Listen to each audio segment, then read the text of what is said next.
नमस्कार दोस्तों, आज की इस वीडियो में बात करने वाले हैं कि एक पुलिस किस तरीके से बना जाता है। जी हाँ दोस्तों, यानी कि पुलिस कांस्टेबल की बात करेंगे कि पुलिस कांस्टेबल किस तरीके से बना जाता है दोस्तों। तो आज की इस वीडियो में यही जानेंगे क्यों दोस्तों इस चीज़ की तैयारी मैंने भी की है, तो मैं आपको इस चीज़ को बहुत ज़्यादा अच्छे तरीके से बता सकता हूँ। तो चलिए जानते हैं कि पुलिस कांस्टेबल किस तरीके से बना जाता है। तो साथियों, सबसे पहले पुलिस कांस्टेबल बनने के लिए हमको क्या करना होगा, हमें 10वीं और 12वीं पास करनी होगी। अब 10वीं और 12वीं पास आप कर सकते हैं फिजिक्स, केमिस्ट्री, मैथ से, या फिर आपने बायोलॉजी भी ली है तो उससे भी कर सकते हैं, या आर्ट्स ली है तो उससे भी कर सकते हैं। इसमें कोई परसेंट की ज़रूरत नहीं होती, सिर्फ आपकी 10वीं और 12वीं पास होनी चाहिए किसी भी सब्जेक्ट से और कितने भी परसेंटेज से। तो आपने 10वीं और 12वीं पास कर ली दोस्तों। इसके बाद क्या होता है, जो कांस्टेबल होते हैं, जो पुलिस में, उनके क्या होते हैं, ऑनलाइन फॉर्म निकलते हैं। ऑनलाइन फॉर्म निकलते तो इनको हम भरने जाएंगे। तब भरने जाएंगे तो दोस्तों हम जाएंगे किसी जन सुविधा केंद्र पर।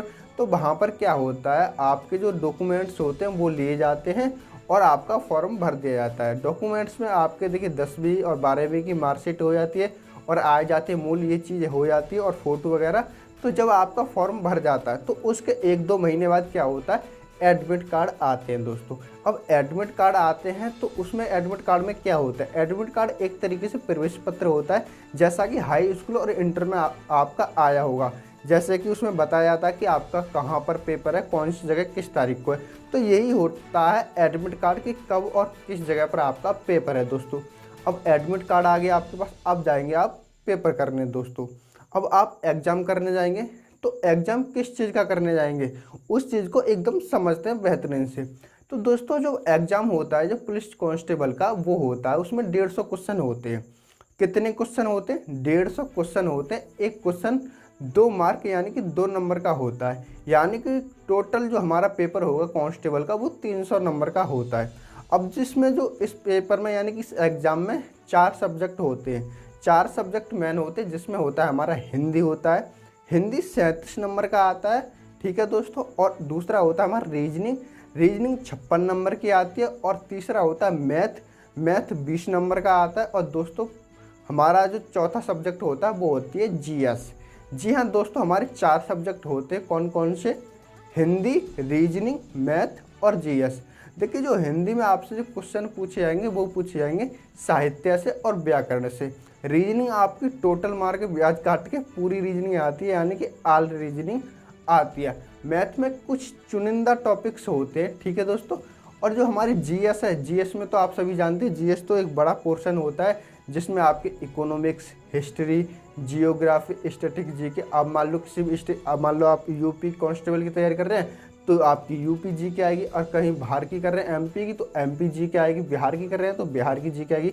ये स्पेशल हो जाती है, जिस राज्य की आप पुलिस की तैयारी करते हैं उस राज्य की जी के पूछी जाती है दोस्तों। और आपकी मैंने बताया स्टैटिक हो गया, करंट अफेयर हो गया, तो ये चीज़ भी आती हैं जीएस में। अब एक बार और देख लेते हैं, जो हमारा जो हिंदी का जो सब्जेक्ट होता है उससे 37 क्वेश्चन आते हैं, मैथ से 20 क्वेश्चन आते हैं, रीजनिंग से 56 और जीएस से 37। तो आई होप आप समझ गए होंगे कि जो हमारे पुलिस कांस्टेबल का जो एग्ज़ाम होता है उसका क्या पैटर्न होता है, कितने क्वेश्चन आते हैं, कितने नंबर के आते हैं। अब दोस्तों आप क्या है, अब आप एग्ज़ाम देने जाएंगे। एग्ज़ाम दे के आएंगे तो वहाँ पर क्या होगा, मान लो आप अच्छी तरीके से खूब एग्ज़ाम कर आए।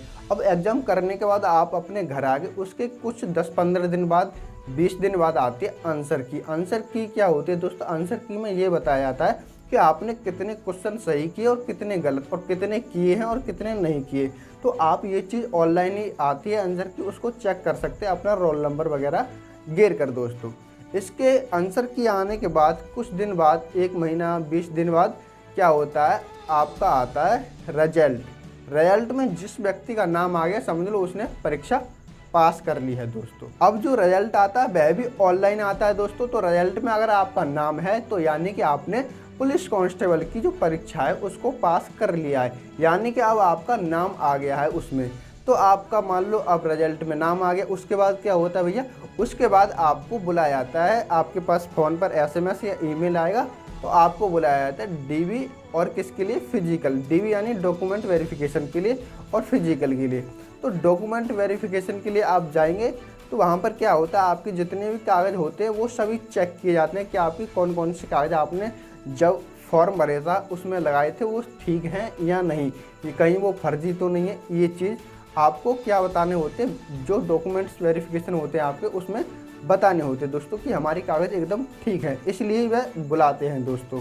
और दोस्तों फिजिकल, आपका जो फिजिकल होता है उसमेमें क्या होती है दोस्तों, आपकी जो हाइट होनी चाहिए वो होनी चाहिए 168 सेंटीमीटर। जी हाँ दोस्तों, जो मेल पुरुष हैं यानी पुरुष हैं उनकी हाइट 168 सेंटीमीटर होनी चाहिए। अगर मान लो कोई पुरुष है जो ST कैटेगरी से है तो उसकी हाइट होनी चाहिए 160 सेंटीमीटर।